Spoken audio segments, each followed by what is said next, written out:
തന്നെത്താൻ തന്നോടൊന്നു ആലോചിക്കാത്മാവേ നീ. ഈ ലോക ജന്മമായി വന്നതും എന്തിനാണ്?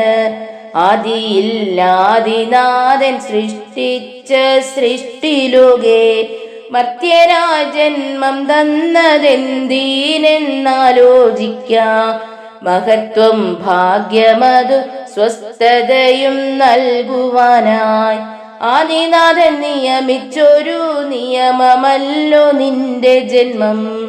ഗുരുവിൻ മഹത്വത്തെ നിന്നിലൂടെ പൂർത്തിയായാൽ നിത്യഭാഗ്യത്തിൻ വഴി നിന്നിൽ തെളിഞ്ഞു കാണാം. ഭാഗ്യമതിലുയർന്നു സ്വസ്ഥത കണ്ടിടുവാൻ സ്വർഗസ്ഥൻ ദാനം ചെയ്ത ഭാഗ്യമാണീ ജന്മം.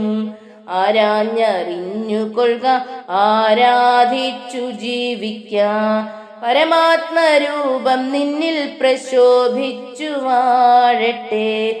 ജന്മവും കർമ്മമതും പൂർത്തിയായി ഭവിച്ചാൽ ഈശ്വര രൂപം കാണാം, സദ്ഗുരു രൂപം കാണാം. പൂർണ്ണമായി തീർന്നിടട്ടെ, പൂർത്തിയായി തീർന്നിടട്ടെ.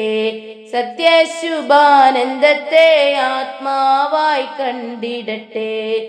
തന്നെത്താൻ തന്നോടൊന്നു ആലോചിക്കാത്മാവേ നീ. ഈ ലോക ജന്മമായി വന്നതും എന്തിനാണ്? ഈ ലോക ജന്മമായി വന്നതും എന്തിനാണ്?